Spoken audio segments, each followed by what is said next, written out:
back to the Missing Maura Murray podcast. Lance, how are you tonight? I'm doing well. How are you, Tim? I'm doing great. Tonight's episode, and in fact, all of November's episodes, are brought to you by Blue Apron, a better way to cook. And may I add, happily brought to you by Blue Apron. You'll get your first 3 meals free with free shipping by going to blueapron.com/missing. Okay, now to our guest for this episode. He is a man who works for an investigation company called MJA Inc. Investigations. His name is Mark Harper. He has been working on the Maura Murray disappearance on and off since 2005. Maura's case was case number 61 when they got involved, and Mark is one of 3 founding members of the group. They do their best to keep their names and profiles out of the public spotlight. They focus on the case. They focus on bringing closure to the families, and it was a really interesting experience talking to them. Yes, and they've focused on searching as well with Mr. Murray. So they do have some relation to the family. It is a pretty interesting conversation. He is a new sort of character, if you will, to most of the members of this community, but he is legit, and the more you Google him, the more you look at him, the more legit you'll sort of find him to be. Yeah, I wouldn't put a lot of stock into whoever designs their website. Don't go to their website and think you're going to see a slick, and I hope I don't insult anybody on that end, but don't think you're going to see a slick website geared towards user friendliness. It's mostly for contact information and a description of what they do.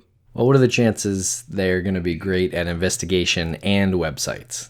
Now, real quick before we get to the interview, I just want to say that as with all the interviews that we've conducted and all the people that we've met and those who have investigated this case, we still remain very impartial.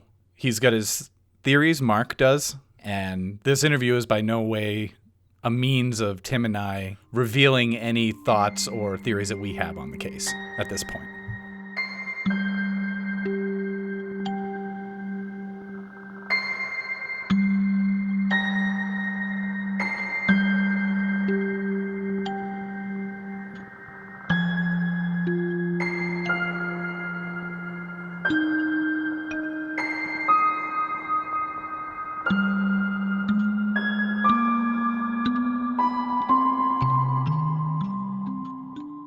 Can you start by telling us your name and what you do?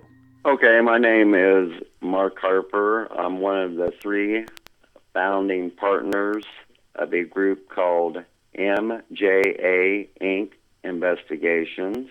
We do search and investigative work for missing persons, unsolved homicides, and we've even done consulting on getting bodies exhumed. Whatever the family needs, we try to do. And this is something that you do on a professional level, or do you have a day job? Well, I did have a day job. I don't, at this time, I'm close to retirement age, but most of our staff, this is all volunteer work. The reason this company was started, we had a family member who was murdered. And so out of 44 of us, 18 of us is related in some way, and this is what we chose to do. And I had past investigative experience as far as working undercover on the streets for every kind of agency you can name, all the alphabet. So I've had a lot of experience, and some of our other staff has a lot of experience in this type of work. And other than the website that you have online, you don't really put yourself into the public eye at all. It's pretty new to us, Tim and myself, that you were involved in the investigation of the disappearance of Maura Murray. What's your reasoning behind keeping yourself out of the public eye? Well, see, we have a lot of ongoing undercover operations, so we always tried to stick in the background. And then it came to a time where we needed a story to be put out, and this country paper wouldn't put out the story unless we revealed our true identities. And so, like we always said, it's not about us, it's about the case. So we gave them our identity, and they done the story. We got some very good results, and we have been on the media several times. As far as being on the media, we've actually had media cameras go out with us on searches.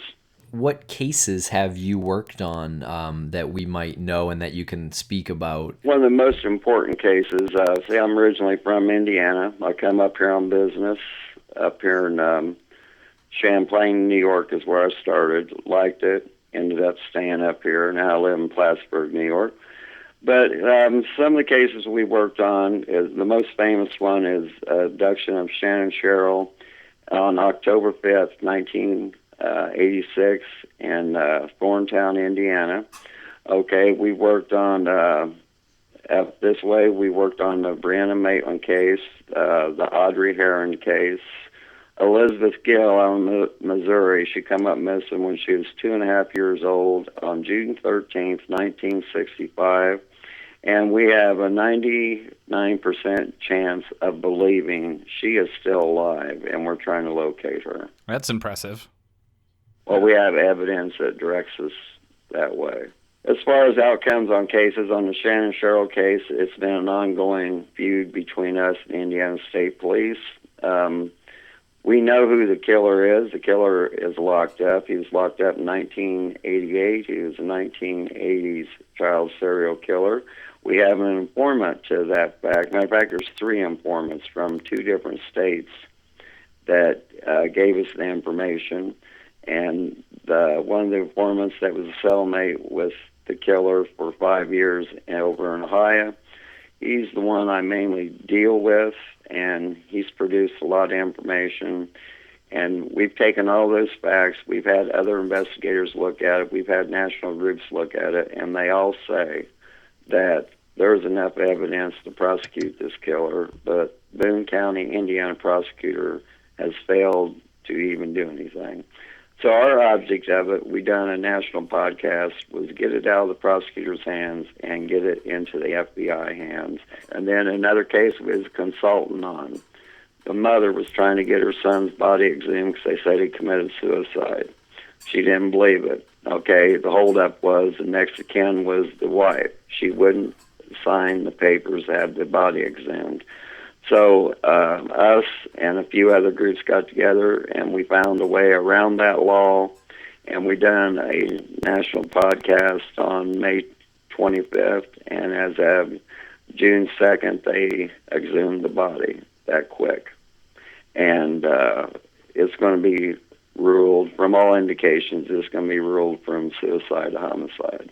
You said that you, in one of your previous cases, you had some trouble with the state police. You said, do you find that, my question is, do you find that you have that problem a lot with law enforcement with your group? On this case, it was really strange because the Lieutenant Heck of Indiana State Police, he's retired now. We had a very good working relationship. We started in 2001. And his district in Marion County, Indiana, a lot of our cases fell in his district, so we had weekly contact. Well, everything was fine until it come to the Shannon Sherrill case, and it's because the Indiana State Police didn't even have a case. The Thorntown Marshal did, and with the assumption that if he needed help, he would call somebody in. Well, that call never came. And we produced evidence that we had to release to the public. And so that's the territorial thing that he feels we should have came to him first before we released that information.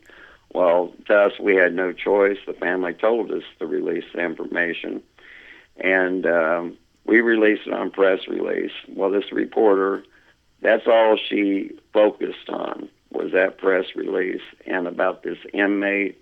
And she called us up and said, look, you give me everything you need. I'll get you the name of the inmate that wrote the letter and the killer. Well, the family agreed to give her all that information. And in 8 days, she had the informant's name that wrote the letter to the Thorntown Marshal Sheriff. And she had the serial killer, which he was already locked up. And even after all this happened, Indiana still wasn't in tune. So the Ohio prison investigator called me personally, asked me if I wanted to interview this inmate, which I did. I've interviewed him several times. How did that go? Great, great. I mean, it's okay. Let's put it this way: this investigation has led to 17 different states. We're talking 50 plus victims. Most of them female children. And we know at one time he had taken a male child from the evidence that was recovered in one of his old homes. There is a male deposit of DNA. Well, he always said he never killed males. Well, we know that is a lie because he killed his own child by shaking it to death. Well, that's horrifying. Before we get into Maura Murray, I have a quick question. What's it like interviewing someone who you know has killed children? It's very surreal. And see, that's another thing. We don't play politics. We don't do none of that. We go for the juggler. And so we have props we use, and it's on our own terms. And the way it is in Ohio, we have like what you call an open gate pass. We call them, tell them when we're coming, and we're there from 9 a.m. to 3 p.m. The prison, you mean? Yes, and Okay. they're interviewing. And there's no guard in the room with us, or there's no guard posted outside. So more or less, anything goes. Mark, you mentioned that you had a brief interaction with Haverhill's Finest up there when you were up there recently. How did that go? Well, it happened on October 18th.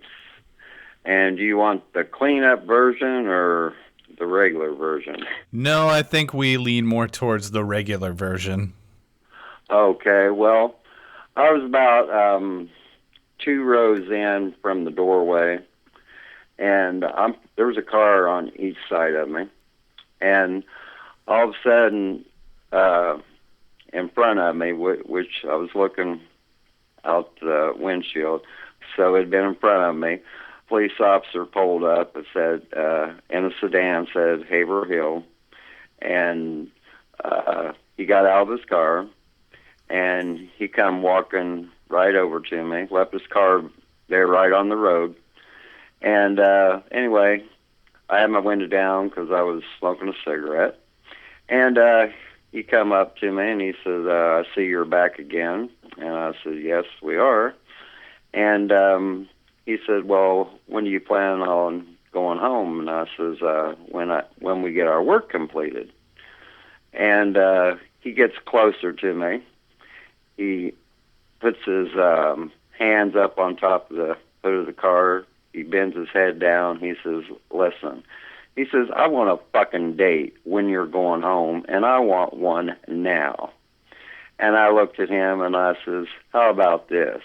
How about it's none of your fucking business? We're not breaking no laws. And that was the end of it. I rolled up my window, and what he said after, I don't have a clue. He stood there for about 15, 20 seconds after I rolled up the window, ranting and raving, and I just ignored him. Where did this go down? It's a Walmart parking lot in Woodsville there. And I took my crew in there. We had to pick up some things, and they were inside, and I was parked outside of the door. I was, like I said, I was about two rows deep, probably 4 or 5 cars. And it just amazed me how he just spotted me. It made me believe somebody placed a phone call. do you think that you were followed there, or was this just that he had been there in the parking lot and happened to see you? And was this somebody that you had seen in previous searches while you were up there? Did you know who this person was? I don't know his name, but I've seen him on previous searches, and as far he wasn't in the parking lot. I seen him pull in the parking lot, and like I said, he come right up to right in front of my car. The only reason he didn't pull in front of my car, there's other cars there, but like I said, he blocked 2 cars just to get out and to talk to me. And it just struck me kind of odd after it was over and everything. Either he got a phone call or he had seen us in town or whatever. It just didn't make no sense to me. Why do you think they don't want you working on this? We're a volunteer group, and they don't want outsiders in. Matter of fact, there's been other groups that's offered their assistance where they have to have police permission to come in, and they were refused. Well, where we try to get their permission to work together, but if they say no, we go about our business. We don't have to follow what other volunteer groups have to follow, because see, they have tax stamps and all that. We don't have a tax stamp yet. We're waiting for one. But like I said, until that all falls in effect, we don't have to follow those rules as far as police jurisdictions and all that. I mean, we can ask if they want to work together, or can we assist in any way or whatever. And like I said, if they say no, we just go about our business and do what we're supposed to do. Now, were you under the impression that he had waited until you were alone in the car before approaching you, or it was just a coincidence that the rest of your team went inside before he showed up? It was just a coincidence, because I seen him coming in the parking lot there, and he swung around, because the way he was going, he had to swing around to come down that one road to talk to me. And maybe that's when he's seen the car. I don't have a clue. But that car, we've only used that car going up there maybe 3 times. It's usually our vans that we have.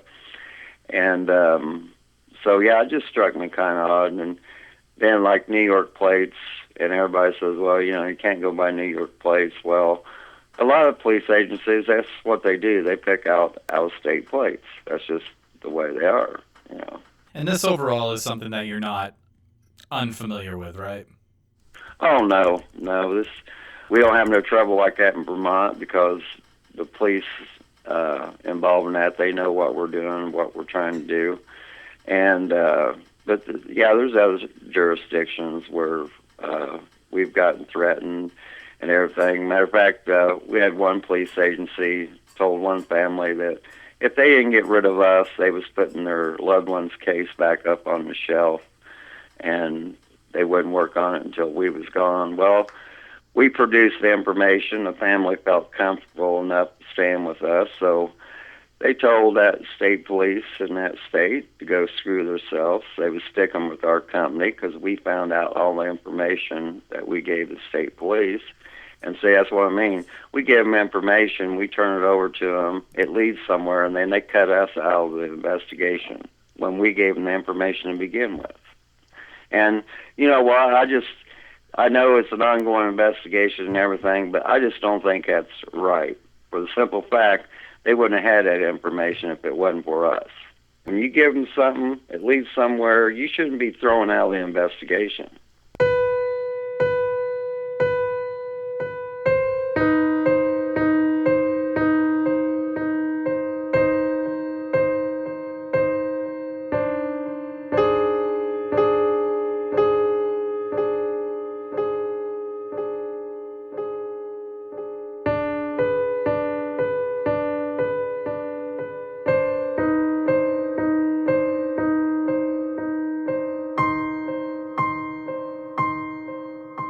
Before we go on with Mark, we just need to take a little break to talk about our sponsor, Blue Apron. Their mission is to make incredible home cooking accessible for everyone. We've both tried Blue Apron for the last couple of weeks, and what do you think? Because I am pretty much blown away by it. When we decided to take sponsorships for this show, it was important to Tim and I to be able to believe in what we were talking about. We didn't want it to seem like arbitrary products that we were trying to push for the sake of making a dollar. Don't expect us to promote a product that we don't believe in. The first shipment that I got of Blue Apron came in a box with individual ingredients, individually and hermetically wrapped and sealed. After the first one, I was hooked, and it's no lie, I was hooked. They give you, if your recipe calls for 1 carrot, they mail you 1 carrot. I can't tell you the amount of waste that I have produced as a human being cooking food because I'm pigeonholed into buying a giant bushel of cilantro or a pound bag of carrots. And I'm just a single person who lives alone. I find that I do waste a lot of food, and it was so refreshing. And it felt good because you make a really good meal. It's got really good ingredients. And when you're done, you have no waste. It is outstanding. And I am a dumbass when it comes to cooking. I seriously wouldn't know where to begin normally. But Blue Apron mails you recipes that describe step-by-step process so easily that even a dumbass like myself can figure it out. And I just made the spicy hoisin chicken and broccoli with garlic rice tonight, right before we started rolling. And it was delicious. And I made it all myself. My girlfriend didn't help me at all. Check out this week's menu and get your first 3 meals for free with free shipping by going to blueapron.com/missing. And that's us. That's our special promo code. If you use that, you are directly supporting this podcast. You will love how good it feels and tastes to create incredible home-cooked meals with Blue Apron. So don't wait. That's blueapron.com/missing. That's Blue Apron, a better way to cook. Now back to the interview with Mark Harper.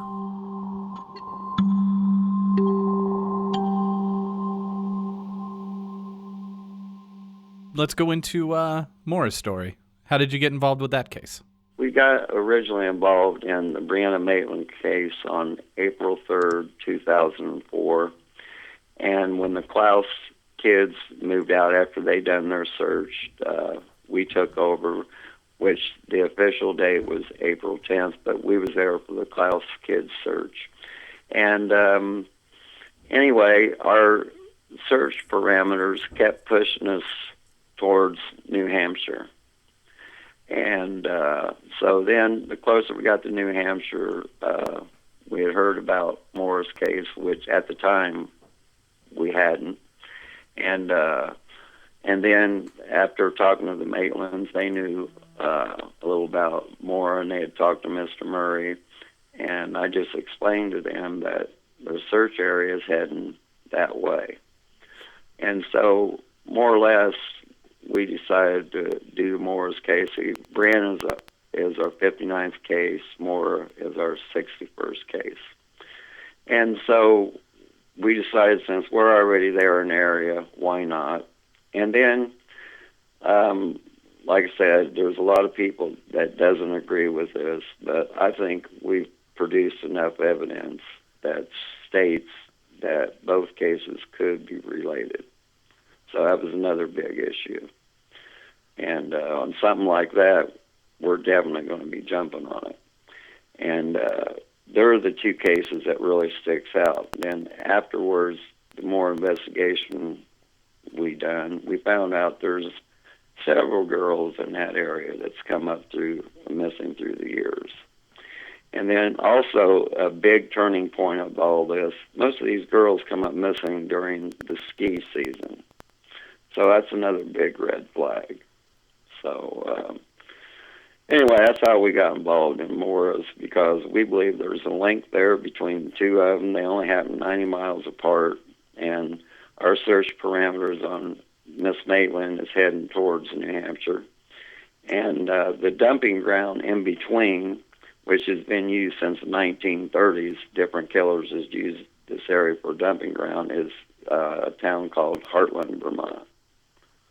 So anyway, like I say, working towards that way, and then, like I said, it ended up working towards New Hampshire, and then, like I say, there's a lot of good things that we learned on Miss Murray's case that I believe a lot of people didn't take notice.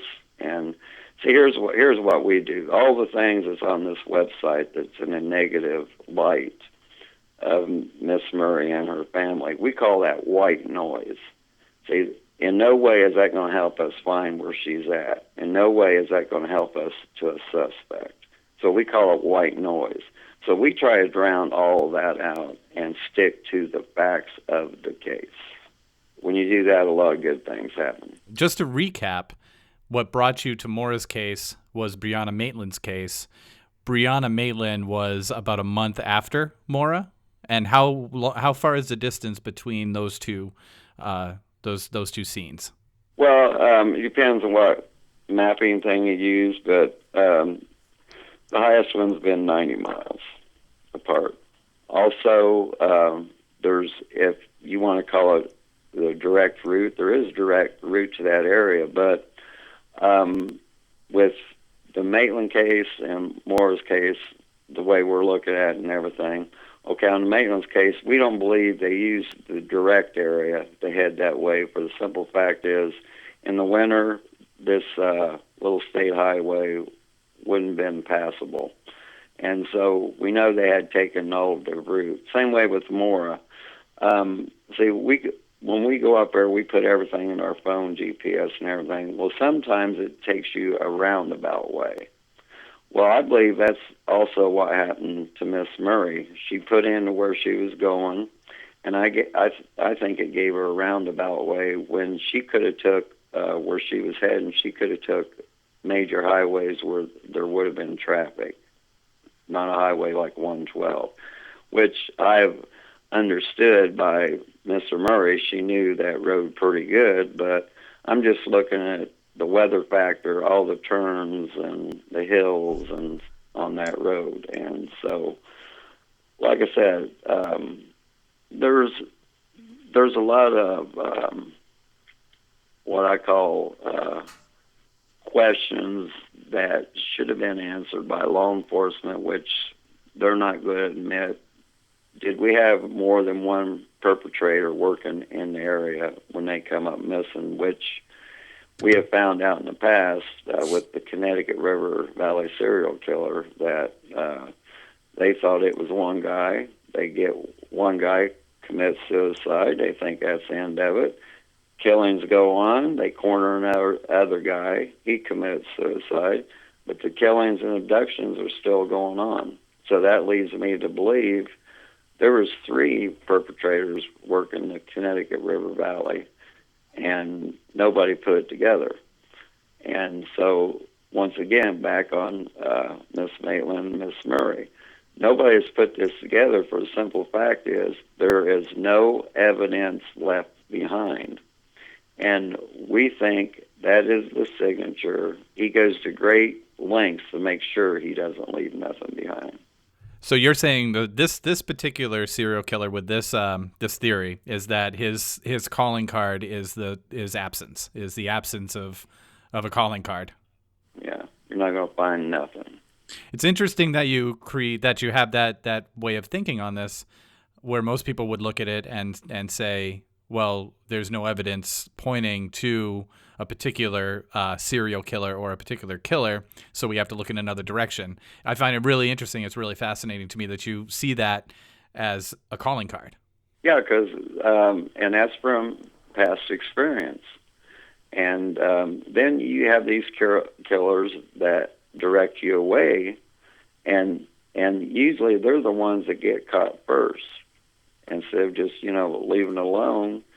And then you have these ones that like to contact the media and the police and all that. Well, what I'm saying, this guy that we're talking about, he leaves nothing behind. As far as I know, he's never made no contact with no media agency or law enforcement agency. And from my understanding, since they did find foreign DNA on the Maitland case, and from my understanding it's been entered, whoever this person might be has never committed a felony serious enough to have his blood taken and entered in the CODIS. So there's another factor we're looking at. So we might not necessarily can go with people that's done crimes like this in the past, because so far there's not a hit in CODIS. And whoever this character is, he's very slick, he's very good, and he's going to be hard to catch.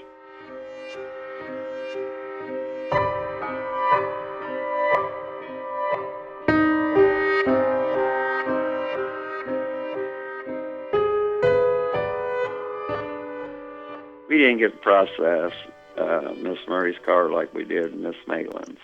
And so we really don't even know what the lab done in New Hampshire, but we do know what was done on Miss Maitland's car because we processed it after. So I wish we had the opportunity to do Miss Murray's, because then we could tell what was done and what wasn't done. When you say the lab, did a lab actually go through Maura's car? Because It's my understanding it should have been done by the New Hampshire State Police or Haverhill. One of them should have went through it. Yeah, they didn't. There's another red flag. I mean, that's something that I'm sure we're gonna get.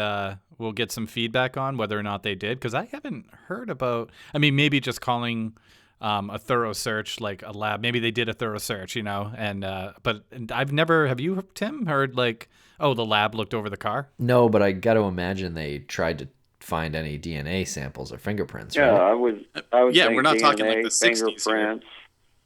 They should have done what is required on something like that. See, the deal about the presumed body in Louisiana, see, the thing of it is, they never done an autopsy or a death investigation. They never took photos, so we had no pictures. The blood splatter, how the body was located, when people in the house admitted to moving the body and all that. Well, see, when you don't have an investigation like that, you have nothing to go back on. Well, we found the law in Louisiana that it's required, even if it's a suicide, to do a death investigation. And that's how we hung them out to dry and got it done. And so the same way if on Miss Murray, no matter what, if it was a car accident, after they found out that she was actually gone, the car should have been fingerprinted and used alternative light sources for DNA. They should have done everything possible. So it sounds like that you have a working relationship with the Murray family. When did that begin, and how is that relationship? Well, it started, we met Mr. Murray in Wells River, I believe is what it's called there, and at a motel. Yep. And in November 2005, we explained to him who we was and how we operate. And so that's another thing. Once we take on a case, we don't stop until it's done, and that's including appeals. And we just, explained to him everything we was doing, and also we was involved in the Maitland case. And I just, laid down the services that we would provide. And most of it at that time had to do with searching. And so, a matter of fact, the 19th, we was in New Hampshire, the 17th and 18th. On the 19th, I just talked to Mr. Murray and told him what we'd done, what we had found, and what we was going to be doing in the near future. Okay, there's people, they watch different interviews, and they say, well, Mr. Murray and Bill and his mother's hiding something. It's not that they're hiding things. It's things they can't talk about to the public because they've been asked not to, or there's something going on in the background where they can't talk about it. And see, everybody should learn that about a case. That when it's an ongoing investigation, you just can't throw everything out there or your suspect's going to flee. In no shape or form do I believe that Mr. Murray knows where his daughter's at. No shape or form do I believe that the boyfriend or his mother knows where she's at. And I don't believe her friends knows where she's at. And then also, let's look at the past mistakes they said Miss Murray's made in the past. Okay, if you take them mistakes and add it up, and then she goes and makes herself disappear, and in 12 years you're telling me she ain't made a mistake? Well, that's just wrong from all the mistakes she had made before. So that don't even make sense. That's why we call it white noise. We try not to listen to that and deal with the facts. How do you know what white noise is and what isn't white noise? A good example was about the student that got hit at the university, hit and run. Okay, that's what I call white noise because it proved to be it wasn't Miss Murray. Okay, that's what I call white noise. Okay, about her being an informant. Well, I'm here to tell you, I have 3 active CI members. Okay, I do know this. When you're an informant, your photograph is taken, your fingerprints are taken, and DNA is taken. And that's to protect you if something would happen. They have everything on file. Okay, if you don't register a person in that way, any information that person passes on to you is null and void when it comes court time. So I don't believe that she was a confidential informant because, for the simple fact, there'd be paperwork on it. They can't keep it hidden. And if somebody did do something off the books with her, it wouldn't amount to nothing because it couldn't be used in court anyway because she wasn't registered as a CI. So that's another thing. That goes out the window. Oh, about the credit card ring theft. Okay, it had to do with one credit card number. So that flies out the window. See, that's why I'm talking about white noise. This has nothing to do with her disappearance. It has nothing to do with who took her. And like I told you in previous conversations, we have 3 cases where the victims were strippers. Okay, we have cases where we know they were drug addicts. Okay, we don't care who you are, what color you are, you still have a right to live. And if some harm comes to you, you still have the same form of justice that any other person has.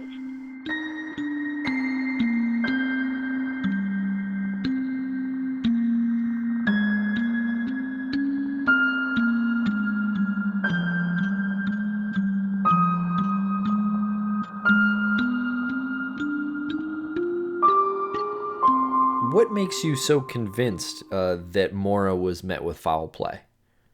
For the simple fact, her remains hasn't been found yet. They're very well hid.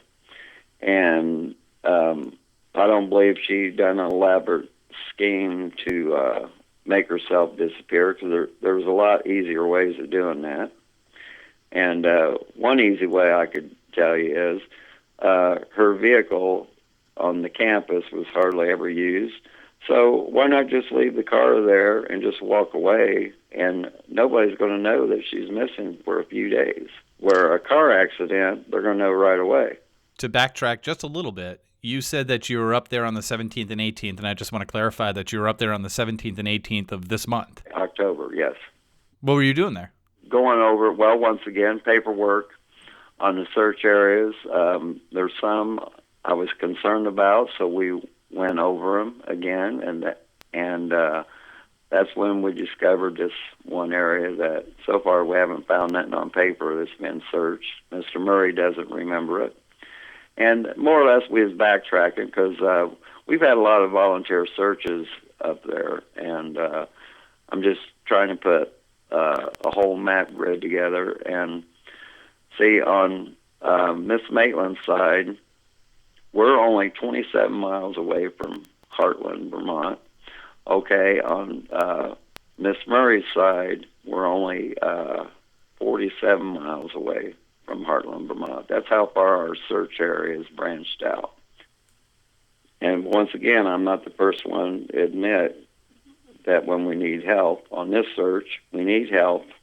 And we're asking for a volunteer search and rescue group that does mountain work to assist us.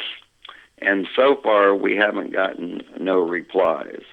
But the equipment we have isn't going to do it. It's too deep for our equipment to even reach it. And then plus, we're not very experienced in gathering evidence in a location like that. And so we want a professional mountain team to go in and do it to make sure we don't screw nothing up in the process. So this is the area that you were talking about was a body dumping ground in Vermont. No, this is an area not close to the crash site. There's no evidence that says that this area was searched. On all my volunteer search paperwork, it's not mentioned. And the other volunteers and the family and everything, okay, it's not mentioned. And matter of fact, when I explained to Mr. Murray, he says, well, then somehow it was missed. And I believe that could have been the case. So it's a prime location, and so like I said, we do need help on it, and that's what we're working towards. And we want it before the first snow hits, but if not, as soon as the weather permits, whether we have to go out and get the equipment or whatever, we're going to get it done when the weather breaks in the spring if we don't get it done before. So is this a unofficial call through the podcast? Are you putting it out there unofficially or officially through the podcast? Officially, that we need a professional mountain research group to search this area for us. Okay, there you go. So for people to reach out to you if they feel like the fit might be right and they're they're willing to go about this search with you, what's the best way to contact you? Okay, the best way to contact us is just Google MJA Inc. Investigations. All of our work will pop up. You pop up on our website.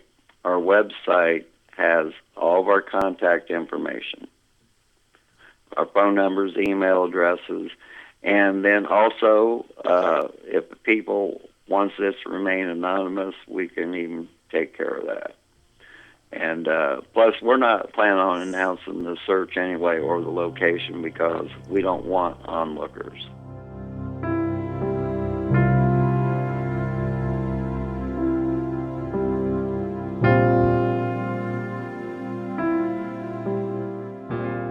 Okay, so interesting interview with Mark Harper. What'd you think, Lance? What I liked about this interview, after listening to it a couple of times and thinking about it, was how dogged they are in all of their cases. He told us that Maura was the 61st case that they've worked on, and they haven't really been together for a period of time where you'd imagine them to have worked on 61 cases.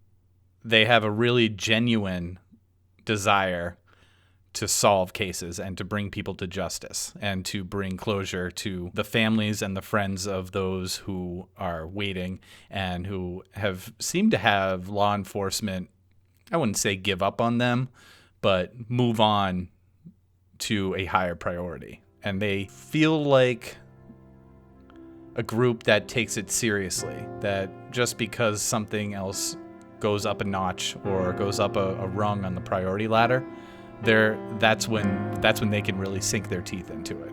And we just wanted to thank Blue Apron again, our sponsor for this month. And so please support them. Check out blueapron.com/missing. 3 free meals with free shipping by going to blueapron.com/missing. And thank you very much for listening, everybody.